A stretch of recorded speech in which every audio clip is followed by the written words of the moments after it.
కోనసీమ జిల్లా పి గన్నవరం అమలాపురం నియోజకవర్గాల్లో టీడీపీ జనసేన కూటమిలో మార్పులుండే అవకాశం కనిపిస్తుంది. పి గన్నవరంలో మహాసేన రాజేష్ తప్పుకుంటున్నట్టు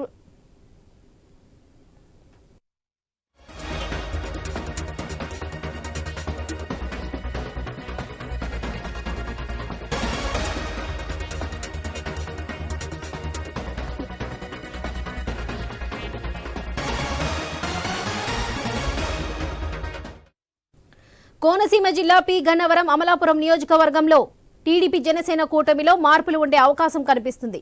పి గన్నవరంలో మహాసేన రాజేష్ తప్పుకుంటాడనడంలో మార్పు ఉంటే ఛాన్స్ ఉందని చర్చ జరుగుతుంది. జనసేన ఇన్ఛార్జ్ గిడ్డి సత్యనారాయణకు పి గన్నవరం ఖరారైనట్లు సమాచారం. ఇక అమలాపురంలో టీడీపీ అభ్యర్థి ఐతాబత్తుల ఆనందరావుకు టికెట్ ఇస్తారని జోరుగా చర్చ మొదలైంది. అమలాపురం జనసేనకు కేటాయించారని గతంలో జనసేన నేతలు టపాసులు పేల్చారు. జనసేనలో 2 వర్గాలు ఉండటంతో టీడీపీ నేత ఆనందరావుకు టికెట్ కేటాయించే అవకాశం ఉన్నట్లుగా తెలుస్తుంది.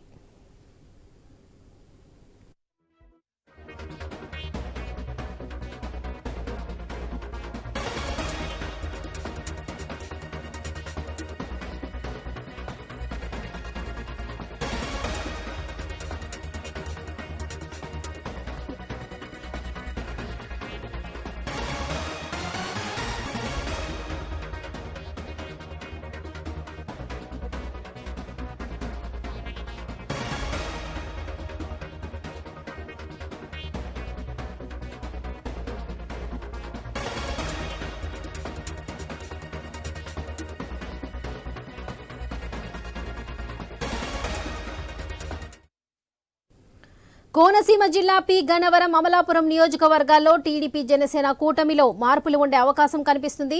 పి గన్నవరంలో మహాసేన రాజేష్ తప్పుకుంటున్నాడనడంతో మార్పు ఉండే ఛాన్స్ ఉంటుందని చర్చ జరుగుతుంది. జనసేన ఇన్ఛార్జ్ గిడ్డి సత్యనారాయణకు పి గన్నవరం ఖరారైనట్లు సమాచారం. ఇక అమలాపురంలో టీడీపీ అభ్యర్థి ఐతాబత్తుల ఆనందరావుకు టికెట్ ఇస్తారని జోరుగా చర్చ మొదలైంది. అమలాపురం జనసేనకు కేటాయించారని గతంలో జనసేన నేతలు టపాసులు కాల్చారు.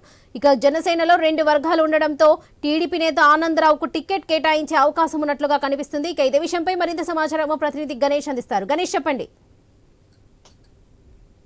రాజోల నుంచి టీడీపీ నేత గొల్లపల్లి చేరిన తర్వాత కోనసీమ జిల్లాలో పలు నియోజకవర్గాల్లో మార్పులు చేర్పులు అధికార వైసీపీలో చోటు చేసుకుంటున్నాయి.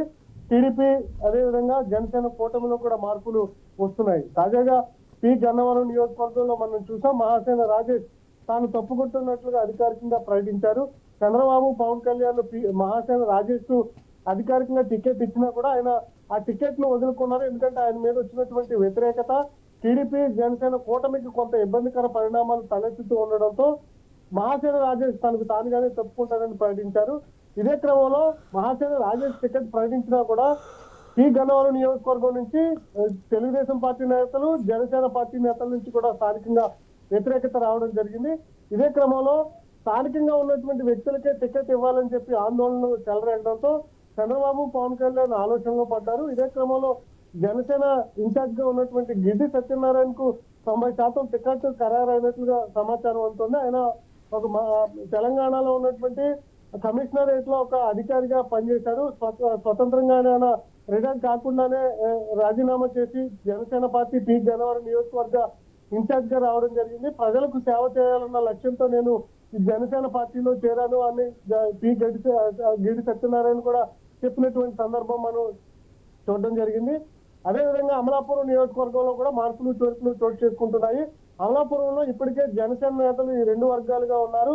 జనసేన రాజాబాబు తన అనుచర వర్గం ఇప్పటికే టికెట్ జనసేనకు వచ్చిందని చెప్పి ఇటీవల బాణసంచ పేల్చడం, ఆ తర్వాత ఇంకా టికెట్ ఖరారు కాలేదు, కార్యకర్తలు సమన్వయంగా పాటించాలి అని చెప్పి రాజాబాబు చెప్పినటువంటి విధానం చూసాం. అయితే 2 గ్రూపులు అంటే డిఎంఆర్ శాఖర్ అదేవిధంగా రాజాబాబు ఈ జనసేనలో 2 గ్రూపులు ఉండడంతో జనసేన పార్టీకి ఇస్తే ఒక గ్రూప్ కి సపోర్ట్ చేసేటువంటి అవకాశం లేదు. ఇదే క్రమంలో అధికార వైసీపీకి ఇది ప్లస్ అయ్యే అవకాశం ఉండడంతో టీడీపీ మాజీ ఎమ్మెల్యే ఐతాబత్తుల ఆనందరావుకి టికెట్ ఇచ్చేటువంటి అవకాశాలు కనిపిస్తున్నాయి.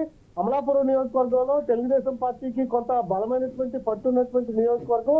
ఆ స్థానంలో జనసేనకి ఇస్తే మళ్ళీ జనసేన కూటమికి ఆనందరావు నుంచి కూడా కొంత సపోర్ట్ దొరకడంతో ఈ తెలుగుదేశం పార్టీ ఖచ్చితంగా అమలాపురంలో గెలవాలన్న ఉద్దేశంతో ఐతాబత్తుల ఆనందరావుకు చంద్రబాబు టికెట్ ఖరారు చేస్తున్నారన్న సమాచారం అయితే అందుతుంది. మొత్తంగా అయితే పి గన్నవరం నియోజకవర్గం, అమలాపురం నియోజకవర్గాల్లో ఇటు జనసేనకు పి గన్నవరం కేటాయిస్తే అమలాపురం టీడీపీకి కేటాయించే విధంగా మార్పులు చేర్పులు జరుగుతున్నాయి.